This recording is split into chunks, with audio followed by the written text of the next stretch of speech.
Thank you very much for that very flattering introduction. Now, rather than the nominal title for this talk, well, there's actually two titles. The technical title is Topological Defects and Phase Transitions in Two Dimensions. And the subtitle or alternative title is A Random Walk Through Physics. Now, the main title is for a technical talk, but I was told that perhaps this audience would like the non-technical version, which is A Random Walk Through Physics, which I thought I would try to do. And so let me give you that one. Now, I should start by explaining how I actually got into physics. And it really started at high school, where I was sort of very enthusiastic about science and mathematics and things like that, because other subjects like chemistry, biochemistry, and literature, all those sorts of things, require too much memory work. And I've got this terrible memory, which can hold a maximum of 10 facts, but I'm not too sure about the last 4. So basically, I have to try to deduce everything from 6 facts that I can be pretty sure of. And there aren't many subjects which allow you to do that. And so physics is one of those. And at school, I enjoyed chemistry and really enjoyed organic chemistry and so on and so forth. But my memory couldn't really cope with it. But of course, the experimental side of chemistry was a lot of fun because, you know, one can make explosives and so on and so forth. So a lot of my time at school was spent trying to make things blow up. So I managed 1 or 2, but failed dismally on more serious things. One thing that I always tried very hard to make was fulminated mercury, which was you could use in detonators.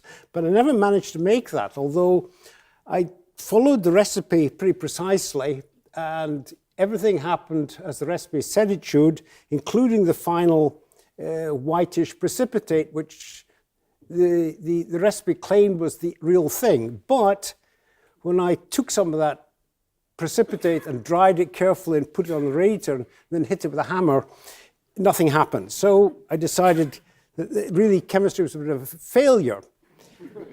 And so and then also later on at university at Cambridge, I carried on doing chemistry. But what finally put me off was when I had this test tube full of a colorless liquid. I was holding it up, wondering exactly what I should do with it. Then I noticed it was starting to change color. So I thought, whoops, held it away, and then it exploded. So I decided, no, that's not for me either, because I'm going to kill myself if I carry on with chemistry and biochemistry. So I turned to the safer subject of physics, which it turned out I was quite good at. And then, so then my career continued, and of course I got fascinated by the glamorous subject of high energy physics. So that's what I did my PhD in. I wanted to do a PhD at Cambridge because that was the place to go. But I had this other passion, which was rock climbing. And this took up so much time that my studies suffered quite severely. And so I didn't do as well as I was expected to, so I wasn't accepted to do a PhD at Cambridge. Okay, so that was all right. So I went to Oxford instead and carried on doing a PhD in high energy physics. So I eventually wrote my thesis on something. I think it was something called the Veneziano model, which is basically dual resonance model, which was the precursor to modern string theory. I suspect that maybe I don't know how many people read the thesis. I did, my examiners did, and maybe 3 other people, but that was all. And then I thought, another thing that happened was that started writing up this these calculations for publication. And just when I started, a preprint arrived on my desk doing exactly the calculation I was trying to do, well, which actually just finished. So I thought, okay, these things happen. So then I started the next one. But then when I was just about to send that one off for publication, the preprint arrived on my desk doing the same thing. And this was from a group at Berkeley. So I decided, okay, I can't compete with this because this group at Berkeley is 5 or 6 people strong, and I was on my own, so 6 against 1, I just couldn't compete with. So I decided this is no good, and so it was at Birmingham at the time, and so I went around the department asking people if they perhaps had another problem I could look at. Eventually, I ended up in David Fowler's office. And I stood there listening to him talk about all sorts of things that I really knew nothing about. Things like statistical mechanics, which course I had simply omitted because I didn't think it was relevant to high energy physics. However, and then he was talking about other things like phase transitions, 2 dimensions, topology, all sorts of words that really didn't mean much to me. But then, eventually, the ideas he was talking about started making some sort of sense to me. So I went away and with these ideas spinning around in my mind, and eventually it sort of made sense, and I managed to do a little studying a calculation, and went back to talk to David, and we wrote up our calculation. And the rest is history, as they say, because that is the first problem which I ever did in condensed matter, actually what was led us to the Nobel Prize, at least led me to the Nobel Prize. With Thouless, so there we are. These are the 3 people who got the 2016 Nobel Prize. From left to right, it's myself, David Thouless, and Duncan Haldane. And when the prize was announced, I was, of course, needless to say, very, very pleased. But then I heard that I thought the money was being divided up rather unfairly because Haldane and I were getting a quarter each and Thouless was getting a half. I thought, that's not right, it should be a third each. But then I thought a little bit more about it and realized that the Nobel Committee had been smarter than me because actually the Nobel Prize was given for 2 connected, separate but connected pieces of work. And Haldane and I had been involved in one of these pieces, but Thouless had been involved in both. And so there are 4 authors, and 2 in each paper, and the Nobel Prize Committee decided, okay, these connected papers were worthy, and so they had split the money as a quarter each to each of the 4 authors.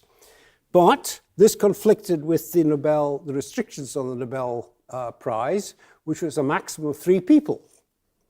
However, things worked out very well because 2 of the people involved were the same person, Thouless.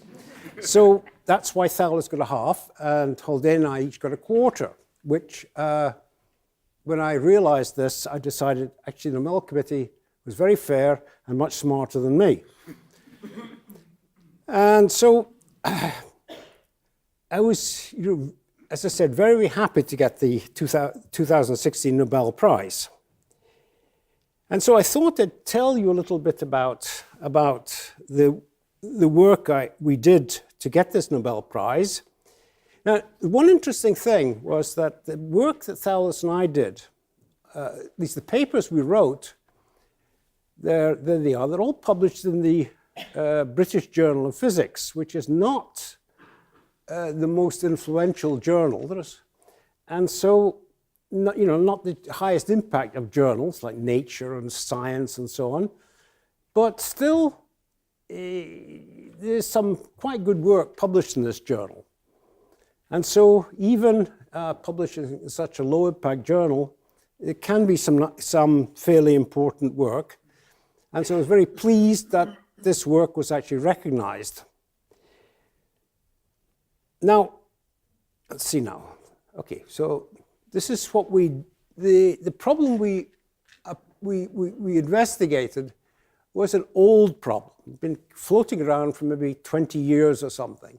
And it was a problem in two-dimensional phase transitions in 2 dimensions. And it's a problem of phase transition, to be technical, in systems with continuous symmetry, as Thomas told you. And there were certain rigorous theorems due to Merman, Wagner, Hohenberg, and so on, which said the following. In such systems, there is no long-range order at any finite non-zero temperature. Now, this sounds very technical, but this theorem seems to rule out the possibility of a phase transition or alternatively a low-temperature ordered phase in such a system, because there was a rule set down by the god of phase transitions, Lev Landau. And what Landau said was that a low-temperature phase is distinguished from a high-temperature phase in that the low-temperature phase has what is called long-range order. In other words, in a magnet, for example, is the best example to think of. A magnet consists of lots of little atomic magnets or molecular magnets, which at high temperatures point in random directions. And so the total magnetization is 0. Okay, it makes a lot of sense. Then, as you cool the system down at low temperatures, all these little atomic magnets line up with each other, and there is a macroscopic magnetic moment. Macroscopic magnetization. And so this is what distinguishes the a low temperature phase from a high temperature phase. But, okay, so that's, and most systems obey this rule. However, this particular system, two-dimensional magnets and superfluid and helium films, they are described by a Hamiltonian. You can take the product of two spins, if you wish, or variables at each site, and these spins can have n components, right? Ising model, you can point up or down. XY model, or planar rotor model, is a spin that points anywhere in a plane. The Heisenberg model, the spin points anywhere towards the surface of a sphere. That's n equals 3, and so on and so forth. And so this is a class of models that have been extensively studied. It's an exact solution.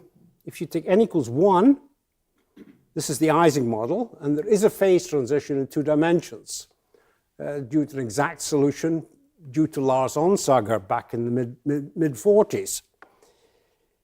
Then n equals 2.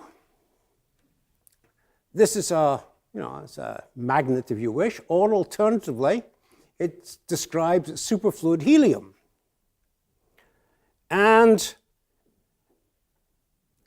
the question is there a phase transition in such a system? And there was no theory, but there were computer simulations and what are called high-temperature series expansions. And the conclusion from these studies were, well, maybe there's a phase transition, but it wasn't certain.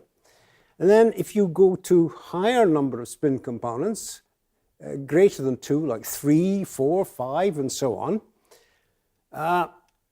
almost certainly not. There's no phase transition. In other words, you lower the temperature, nothing happens. And certainly, if you take an infinite number of spin components, which is a rather strange-sounding limit, that is exactly soluble. It's called the spherical model, if you wish. And this was solved by Gene Stanley back in the 1960s, and that does not have a phase transition in 2 dimensions. So this was the situation in 2-dimensional systems in the 1970s. At least that's a theoretical situation. And so clearly it needed further study, especially for the 2-component case, which describes physical systems like films of superfluid helium. Now, there was an experiment as well on thin films of superfluid helium on a substrate, and the substrate was basically plastic, mylar. And this was due to Chester and so on, and it was published in 1972 in Physics Rev Letters, and there was another experiment. Well, okay, this experiment was actually, what you had was a resonant crystal. And what they did was they adsorbed a layer of helium on this resonant crystal. Now, if you have a standard crystal, if it's a standard fluid adsorbed on the surface of a crystal, all it'll do is it'll increase the mass of the crystal, because if the fluid layer is very thin, now, and here in the experiment the fluid layer was very thin, say 2, 3, 4 atomic layers thick, which is real thin, then you would expect that all this stuff is stuck to the surface of the crystal, and as the crystal moves, the stuff stuck to it will move with it, and therefore the only effect it should have is to increase the mass of the crystal, which is a very reasonable assumption. And so if you measure the resonant frequency of this system, the vertical axis is the reduction in the resonant frequency. The horizontal axis is basically a quantity which is linear in the amount of stuff adsorbed on the surface of the crystal. And so the resonant frequency of the system should follow the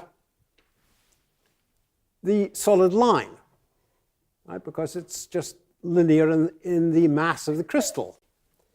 And the experimental stuff, the experimental measurements, it goes up, follows the straight line as expected, and one expects that it should just, as you absorb more and more, it should just carry on up that straight line. That's the expectation, which is extremely reasonable. But you see that this suddenly, this experimental measurements of the resonant frequency suddenly drop away from the straight line, and there's a mismatch between the expectation here and the actual measurement there. That needed explanation, because this is obviously due, I mean, the only explanation one can think of, at least that we could think of, is that some of the fluid has somehow decoupled itself from the surface of this vibrating crystal. So it's not oscillating with the crystal, and therefore is not contributing to the mass that is oscillating. Now, the only explanation one can really think of for this is that for some reason a certain mass of the fraction of the fluid adsorbed on the crystal has become superfluid, or is decoupled from the crystal and is not oscillating with the crystal. But, as I said, there was this rigorous theorem that said that in 2 dimensions, I mean, the layer is so thin that you could certainly consider it 2-dimensional, then in 2 dimensions there's no long-range order. Therefore, there's no phase transition, and therefore this layer of fluid can't be, nothing's happening to it, and therefore this layer of fluid should still be normal stuff which sticks to the surface of the crystal. And so there's this conflict between the standard interpretation of the rigorous theorem and the experimental data, which said, look, damn it, something happens about here, and there's some fraction of the fluid has decoupled from the crystal. And the only explanation one can think of is that there has been a phase transition, and some of the fluid, at least, has become superfluid and decoupling from the crystal. So we have this conflict between the standard obvious interpretation of the rigorous theorem and observation. Now, when you've got conflicts like that, the safe thing to go with is the experiment, because the theory is just a figment of your imagination and my imagination and could easily be wrong. At least your interpretation of it could easily be wrong, like a dream. But the experiment is saying something's happening. Therefore, the only sensible interpretation is that something is happening in this system. So the question is, what's wrong with the rigorous theorem, or at least what's wrong with the interpretation? And this was the situation that David Thouless and I were faced with back in the early 70s. So we scratched our heads over this. I scratched my head more than David scratched his head. Because, remember, I was this ignorant postdoc who'd come from high-energy physics and knew essentially nothing about phase transitions or condensed matter. But at least my mind was fresh enough that that it was free of all the standard wisdom, which is sometimes useful. Mostly it's a big disadvantage, but very occasionally it's useful. And this happened to be one of the very few occasions when being ignorant of the standard wisdom was useful, because I could look at this problem with unbiased eyes. Thouless, on the other hand, knew everything about everything, but Thouless was a genius, no question about it. I mean, I would say that Thouless was a genius easily on the level of Richard Feynman, Julian Schwinger, and so on, and Niels Bohr, etc. So Thouless was very flexible and was prepared to think about things in non-conventional from non-conventional points of view. So he and I were the right sort of team to look at it. Thouless, as I said, knew everything about everything.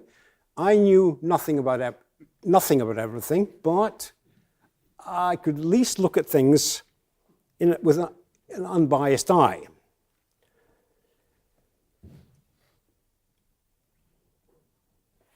Okay, so it's not. So let me talk more about. So that was the problem we were faced with.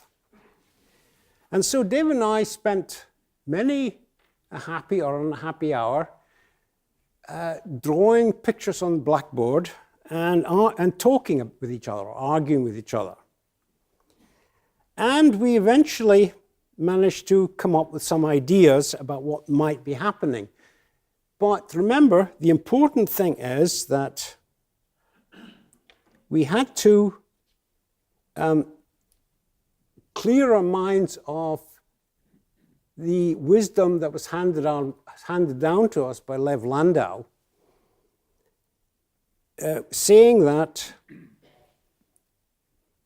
the difference with the high temperature phase and the low temperature phase was all these little atomic magnets, if you wish. We could translate this superfluid problem into a magnetic problem. Landau told us that these little magnetic moments, if two component spins, had to line up with each other, and so there'd be a macroscopic magnetization. But for there to be a phase transition. But the rigorous theorem said that this doesn't happen in 2 dimensions at any finite temperature. So we had to face the unpleasant situation that this experimental data here, due to Chester, Yang, and Stevens in 1972, was describing a phase transition in a system where rigorous theory said there couldn't be one. And so we had to somehow, okay, so we accepted the experiment because it was clear that the interpretation of the rigorous theorem could be right. And so we had to somehow explain this data where there's obviously a phase transition, because here's the phase transition. You can see it happening. This is the coverage of helium. There it is. So when you get to this coverage, bang, some of it decouples from the surface of the crystal. And so there must be a phase transition where some of the fluid has gone superfluid or decouples from the crystal. So we had to come up with some sort of theory which allowed for a phase transition without any long-range order. And so the question was, how could this happen? So we thought about this for a long time and talked about it, and eventually came up with the idea that, look, we decided that the transition must be due to the vortices in 2 dimensions. Now, phase transitions are all described by the partition function. So what you do to calculate a partition function, what you do is you take the energy of the configuration of your system, multiply it by 1 over the temperature, put this in the exponential with a minus sign, and add up these contributions from all possible configurations of your system, which is a pretty difficult job to do. But if you can do that, the resulting sum should tell you everything there is to know about the system, including whether or not it's a phase transition. So we thought, all right, so we thought about calculating this partition function. Okay, now what's going to give you the major contribution to this? Remember, you take the energy of a configuration, multiply it 1 over Boltzmann's constant times the temperature, put this in, put a minus sign in front of it, put it in the exponential, and add up the sum over all possible configurations of your system. So it's clear that the dominant contribution to such a sum will come from the very low energy configurations of your system, because that's going to give you the biggest contribution. What are the lowest energy contributions? Well, the lowest energy contributions are going to be small, smooth deviations of the so-called order parameter from its ground state value or its minimum value. And these are, in a magnet, would be spin waves. In helium films, would be third sound modes, and so on and so forth. And so you know what these things are. You can calculate them. Put in the exponential, calculate the sum of all these things. And what does it tell you? It tells you absolutely nothing. They have no effect. So clearly, although they have the dominant contribution to the size in the sum, they have no effect. Okay, so what could possibly explain this damn phase transitions? Well, the only possibility are some excitations of the system of higher energy, which contribute very little to the sum, but contributions which somehow destroy the superfluid character. Now, what determines superfluidity? Well, very simple. But as the name implies, it says that once you have a flow, a flow happening some velocity. Let's see if I've got a. Oh yeah. Okay, here's a picture. Imagine you've got a flow. Okay, your system, your film is delineated by the 2 straight lines, and let's imagine you've got a uniform film of superfluid on this, and this film has got a uniform velocity relative to the substrate called U sub s. And a superfluid, this flow should happen forever. Once you start it off and leave it alone, it should never stop. In other words, there's no dissipation in the superfluid. So then, in this language, what distinguishes a superfluid from a normal fluid? So let's imagine you start with a superfluid film. How can you turn this into a normal fluid? As I said, small oscillations, if you like, in the superfluid film do nothing. So that has no effect. So what can actually destroy this flow? And the answer is the only things that can dissipate the flow are excitations called vortices. Now, those are configurations where you have a center of the vortex, and round this center, the fluid is flowing round and round. And so these excitations are going to have very high energy, and so are very unlikely and will contribute very little to the statistical sum of the partition function. But they are exactly the only excitations that can destroy this superfluid velocity, which is characteristic of a superfluid. Therefore, these excitations, the thing that distinguishes the superfluid from a normal fluid, must be the presence. The superfluid is described by the absence of these excitations, and the normal fluid is when the flow is dissipated. And as I said, the only mechanism for dissipating the flow would be when you got a flow going downwards like this. You produce a pair of vortices. The plus sign means, say, a circulation in one direction. The negative signs mean a circulation in the other direction. And when these two vortices separate and disappear or go right around the system and annihilate each other, this will reduce the superfluid velocity. Therefore, they form a mechanism and once the superfluid velocity gets dissipated, you have to call this system a normal fluid. Therefore, what distinguishes a superfluid from a normal fluid is the superfluid would be a system, on the left with no vortices, or a system in the middle where you've got a vortex and anti-vortex bound closely together, because such a configuration basically causes very little disturbance in your system. It can be regarded as a point defect or something. And so the middle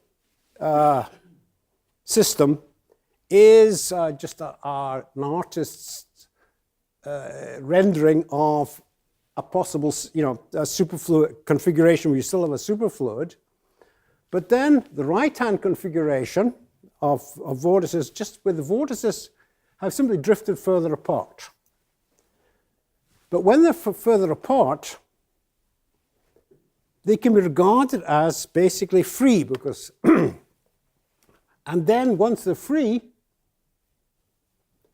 they will move under the influence of a uniform superfluid flow, and you'd have to call that system normal. So that is the mechanism for the phase transition from a superfluid to a normal fluid. Is a superfluid is where you have vortices bound together in pairs, as in the middle picture, whereas a normal fluid is when these vortices and anti-vortices have drifted apart, and then once they've drifted apart, they will react freely under the influence of a superfluid flow and simply move to the sides of the system and dissipate the flow. Okay, so eventually we decided this must be the mechanism. Therefore, what we have to do is study an array of vortices and anti-vortices. So that at least tells us what you have to look at. Of course, the only problem is that this becomes a slightly difficult technical problem, because the interaction between a vortex, which you can call, which is indicated with these plus signs, and an anti-vortex is, in 2 dimensions, is logarithmic, the proportion, the logarithm of the separation. In other words, they act just like electrostatic charges in 2 dimensions. Okay, so now at least we've decided what the problem is. We have to solve the problem of electrostatics in 2 dimensions, where the charges are point-like animals, and you regard the vortices as point-like beasts because, the structure of the vortex will be such that you have a small vortex core. Okay, you've all seen a vortex. Anybody here who's ever had a bath will have seen a vortex when you pull the plug out of the drain, because when the water goes down the drain, it starts going round and round and round, and that's a vortex. And the only difference between vortices in a superfluid and the vortex you see in your bath is that the vortices in a superfluid are what is called quantized. The circulation is not continuous, but it comes in quanta. And so the lowest possible vorticity is 1. And so then the problem becomes like the study of an array, a neutral array of unit charges, all interacting logarithmically with each other, just like 2-dimensional electrostatics. Of course, so the problem is well defined now, but it's clearly not very easy to solve. But what Thouless and I did, because when I say Thouless and I really mean Thouless, we managed to cook up some sort of theory for this, which involved basically, it's fairly simple what you do in electrostatics. You take a pair of test charges, and then you consider the interaction between these test charges mediated by a bunch of dipoles floating around in the system, because you imagine that you have smaller pairs, which are just like a dipole, electrostatic dipole, floating. So you've got pairs of all sizes floating around in the system, and you consider a pair of test charges a long way apart, immersed in this bath of electric dipoles. So that's the problem. And so clearly, what you'll do, just as in electrostatics, you define a dielectric constant, which contains the effect of all the dipoles. But of course, here it's a little bit more complicated, because depending on the separation of your 2 test charges, your dielectric constant, which modifies the interaction between them, depends on the separation. So you have to introduce a distance-dependent a dielectric function. Now, so we did this, and yes, you can write down an integral equation describing the interaction between these dipoles and try to solve it. So we stared at this integral equation, and we managed to cook up a way of solving it. But we had to make an approximation to try to solve this thing. And we made an approximation that seemed harmless at the time, because numerically the error we made was very small, but unfortunately it was rather serious. So we managed to write this up, and we got some rather, the ideas was essentially correct, but we got some rather odd results. You know, well, I was rather not completely satisfied with the answers we got, because I was unhappy with it. So then I decided that I would look at this problem a little bit more systematically, and cooked up a sort of renormalization group treatment, because I got infected by Ken Wilson and his renormalization group. And so you know, being a young postdoc, I loved these complicated technical things. Forget about the physics. It was the technical stuff that I enjoyed. And actually managed to come up with a calculation that actually worked.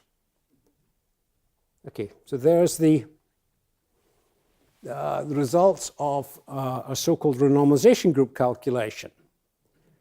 And really what it is, concluded that the system could be described by those two differential equations up there. The K is simply the interaction between vortices, pair of vortices, and the Y is the so-called vortex fugacity, which is just the exponential of the energy minus the energy divided by the temperature of the vortex core. Now the vortex core, remember, the vortex is the fluid flowing round and round some point. And the velocity of the flow is proportional to 1 over the distance from the center. Sounds good, but there's a problem here, because as you get closer and closer to the center, the flow velocity gets bigger and bigger and bigger, and eventually at the center goes infinite. And a superfluid can't flow that fast. And so once the superfluid the flow gets fast enough, the helium decides, no, I don't like this. There's too much energy in the flow, and so it's cheaper just to go normal instead of remaining superfluid. And so the core is where the velocity should be very large, but the system decides to go normal fluid, and this costs some energy. And so this Y is just the exponential minus the energy of the core divided by kT. Now, of course, calculating this core energy is non-trivial, but I thought, okay, I can't do that calculation, so let's just leave it as a constant and see if that works. And so I concluded that the description of the system is contained entirely in these two differential equations describing the behavior of the vortices, which could be parameterized by these two things, the interaction, K, and the fugacity, Y. And in fact, one can show that this description works, because the cross term describing the interaction between these vortices and the small fluctuations in the film, this goes away, because each vortex is a sort of local minimum of the energy. And so you can solve these equations, and the solutions can be described in terms of these various lines here, where so the initial system is somewhere up here with some value of K and some value of Y. And then one can simply say, okay, what I'm doing is I integrate out these vortex-antivortex pairs which are close together, and integrate out more and more. That's described by this parameter L. And the effective interactions, interaction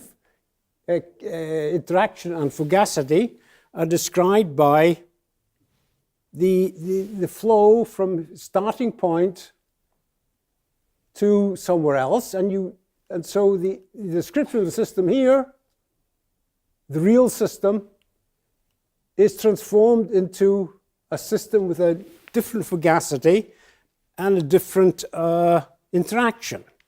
That's sort of a normalization group. It's all very well, but of course, somewhere along the line, you have to do a real calculation.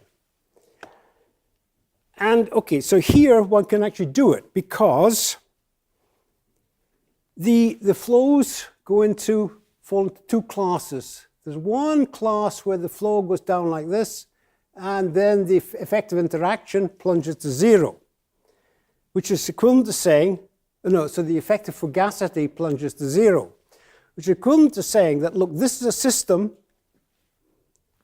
which starts off with vortex-antivortex pairs, but it's actually equivalent to one with no vortices. And a system with no vortices is a superfluid. And so this is describing so a Hamiltonian here is describing a real system, and low temperatures it goes to zero. Therefore, all these lines describe systems at superfluids. There's another line which flows into a point here, which is zero fugacity and some particular value of the interaction, and that must describe a system sitting right at the critical temperature, or the superfluid onset temperature, because if you go to a slightly higher temperature, you get a system here, which eventually flows up to large fugacity, and when you get a large fugacity, that means that the probability of having vortices gets larger and larger. Therefore, flows that are these flows here, they must be describing a system, a normal system where you've got lots of vortices, which is a normal system. And so, at least we have a theory which looks like it describes a system which can go superfluid. Now, this actually turns into, oops, going the wrong direction. Okay, the predictions of the theory, what are they? Okay, well, there are two predictions. One is for what is called the stiffness of the system, or the stiffness at some scale described by this parameter L. And the original system is described by a system at L equals 0. This would describe the stiffness of the actual system. This is the initial parameters. And then our theory says that this is equal to the same measurable quantity, but described by parameters at a different value of L. And if we're in the superfluid, the fugacity goes to 0. And so we know what this measured stiffness is for at 0 fugacity. It's just a Gaussian theory. It's trivial to write it down. And so, but this quantity here can translate it for the superfluid film into a bunch of fundamental constants, 1/kT times the actual superfluid density per unit area, which is measurable. And so the prediction says that, okay, so here's the prediction written out. And this is, so this quantity, when you go to L equals infinity below Tc, this y is 0. And so this measured, this quantity written just as the parameter, the interaction parameter at L equals infinity, which you can calculate. And it's just 2/pi plus some constant times the square root of Tc minus T. So the distance you are below the critical temperature, the onset temperature. Whereas above Tc, this thing goes to 0. It means there's no superfluid. And so what our theory is predicting is that if you're at low enough temperatures, will flow to zero fugacity, which is a superfluid. At high enough temperatures, it'll flow to large fugacity, which is a normal fluid. And then right at the critical temperature, it will flow to a system where the measured stiffness is some exactly calculable value. In other words,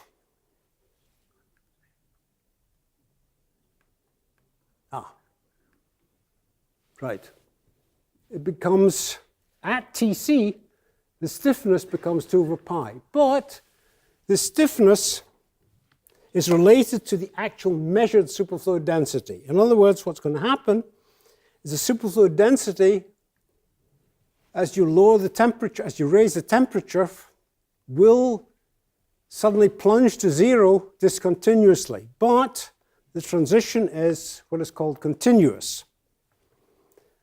So we now have an exact prediction for this measurable superfluid density. Here it is. This superfluid density, mass per unit area, just below the critical temperature, divided by the critical temperature, is exactly this value here. Twice the square of the helium mass times the Boltzmann constant divided by pi times Planck's constant squared, which is exactly this number here. I may have got this 8, maybe it should be a 9, I'm not quite sure. But you can measure it exactly. So just below Tc, you should have a finite superfluid density. Now that sounds a bit like a rather strange prediction, but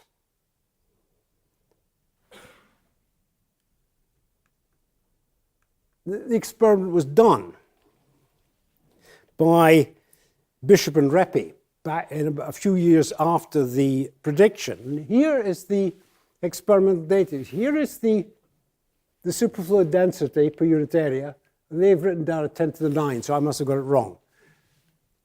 And this is the critical temperature, and here these points, dots. So the theoretical prediction is this straight line.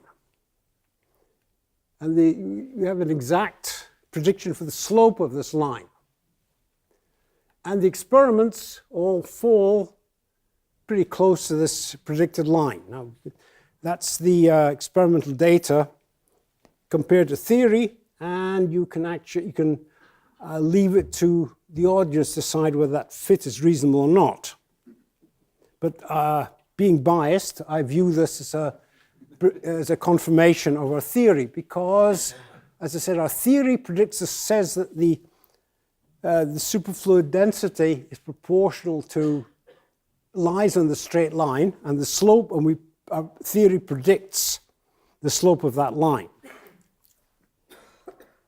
And so the agreement, the theory and experiment is pretty good. Of course, you can vary the superfluid density experimentally by simply changing the thickness of the film, adsorbed film.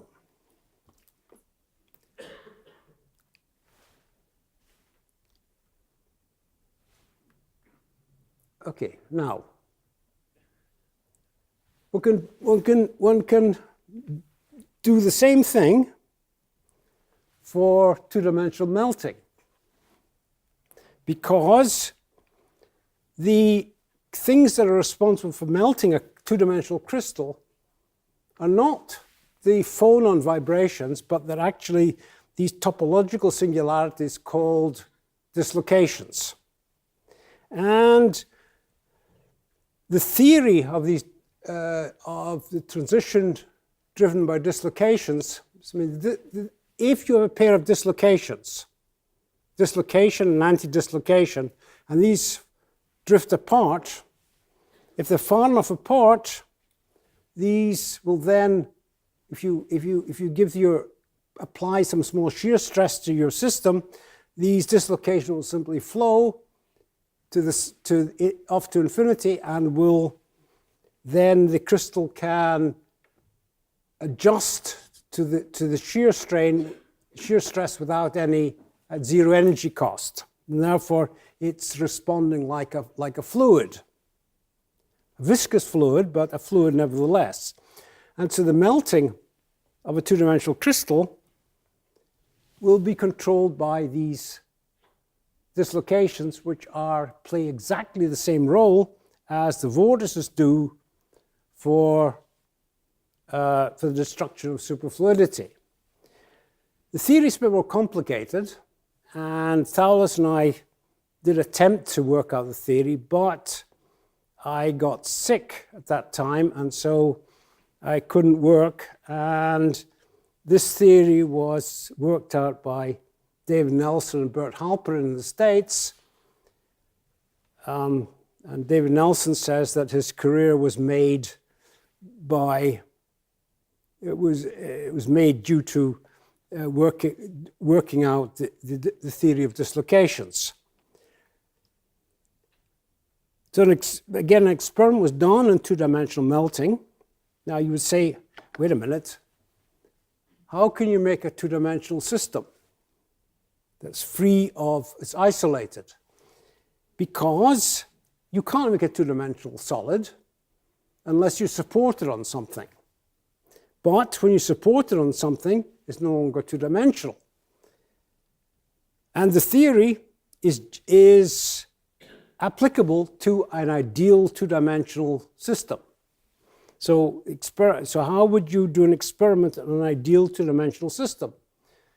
Well, this was a bit of a puzzle, but it was solved at the beginning of the century by a French group due to Georges Marais and co-workers, where they took a bunch of polystyrene spheres with a paramagnetic ion embedded in it and floated them on the surface of water. And so the only substrate you're talking about is water. I mean, it's basically absorbed on the interface between air-water interface. And one can include the properties of this surface tension and so on simply. And there's various predictions that come out of this theory. And the comparison of theory and experiment works very well indeed. Let's see, let me just, okay, here is a picture of the comparison between theory and experiment for two-dimensional melting, for these colloidal systems. And I would say that the essential prediction of the theory is for this so-called Young's modulus, which characterizes the properties of the solid. And the Young's modulus, as you increase the temperature, drops to some calculable value. So it goes down, according to the theory, it drops to this value here at the melting temperature. And the dots, or the symbols, are the experimental measurement. The error bars in the experimental are rather large, as you can see. But there's these squares, which don't have any error bars on them, are the results of some numerical calculations. So I would say that, being biased again, I would say that the predictions between the comparison with theory and experiment is pretty good here too. And in other words, the theory, this defect theory of melting agrees with, explains the experimental data extremely well. Because it's difficult to say to cook up a different theory that would also agree with the experimental data. Now, that's really the end of the story. At least there's a lot more to the story, but I'm sort of running out of time, and so I won't say any more. So I hope you learned something. At least you can go away from this talk and say, okay, now I understand a little bit more than I did before. At least I understand how things hang together, even if I don't understand how things really happen, which is not that easy. But I hope you learned something, and thank you for your attention.